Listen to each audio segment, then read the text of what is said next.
Sowing the Word.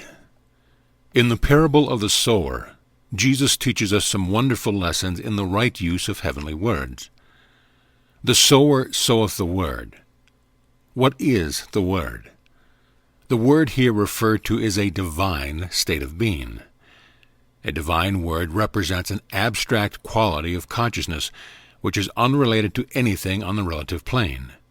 Words such as spirit, life, peace, or power. The nature of a divine word being absolute. It is all-inclusive, complete, perfect, and whole. Each one is a unity, that is, one, perfect and complete, and suggests no opposite to itself. A divine word transcends the old associations or thought habits of the mind of man and leaves him where it found him, undisturbed in his dormitive state unless his mind has the quality of good ground explained below. St. Paul said, "Be absent from the body and present with the Lord," and anyone who is not absent from the body cannot hope to do spiritual work. The Apostle also said, "The knowledge of this world is foolishness with God." It is foolishness because human language is in the realm of divisibility, knowing both good and evil. Divisibility is but a synonym for devil or divided mind, which Jesus pointed out as a liar, having no existence in truth whatsoever.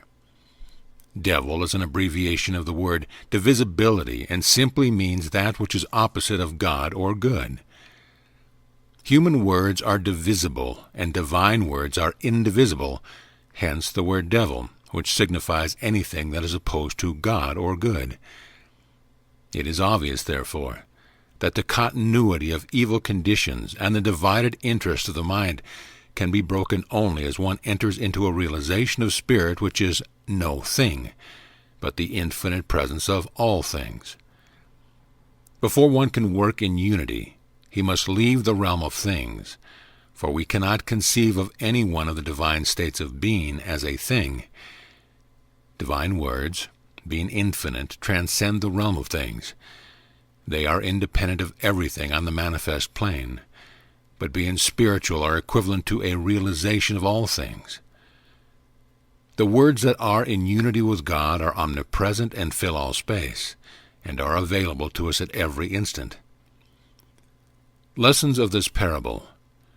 A sower went forth to sow his seeds. The sower is you. Every man is a sower of word seeds in his mind, by which he brings forth either tares or good fruit. Some of the seed fell by the wayside, and the birds came and devoured it. Some of it fell upon stony ground, and though it came up, it quickly withered away. Some of it fell among thorns, which grew up and choked the sprouting plants. Others fell on good ground, and the harvest was plenteous, some yielding 30-fold, some 60-fold, and some 100-fold. The first seed is symbolical of the divine word, which does not get below the objective mind. Lying on the surface, it is ineffective and without power. The birds of the air, careless and negative thoughts, come and destroy it. The stony ground is symbolical of the psychic plane, which is the plane of uncertainty and impermanence. This is the plane which stands midway between spirit and matter, between the conscious and subconscious minds. It is the plane of mental effort and personal will, representing labor and conscious thought, achieving results by the repetition of many words, force, and coercion. One may think that he is successful on this plane, but it is only partial success, for without the full meaning or realization of the truth of his word, it cannot endure. When the testing time comes, it withers away because it has no source of nourishment and growth. The seed that fell among thorns represents a common failing of truth students who try to plant words of truth in a consciousness that is predominantly negative. The consciousness of their problems being stronger than the consciousness of God, the divine words are choked out. The seed that fell on good ground is symbolical of the divine word which is carefully planted deep in the subconscious mind and tended by spiritual realization. When the testing time comes, it returns to the conscious mind increased in power and strength. The parable of the sower teaches us that ideas enter the mind as seeds. If the ground into which they fall be fertile, they grow and produce themselves in material form. The life in the seed idea if it is unobstructed by human thought, can accomplish anything. It can do what human thought could not even think of doing. Life knows how, and it always works with a definite aim. It can create an oak tree just as easily as it can create a rose.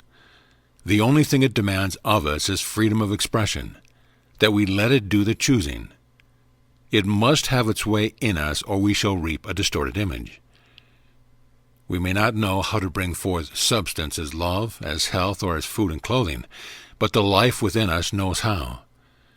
The Christ idea that was in Jesus is also present in us.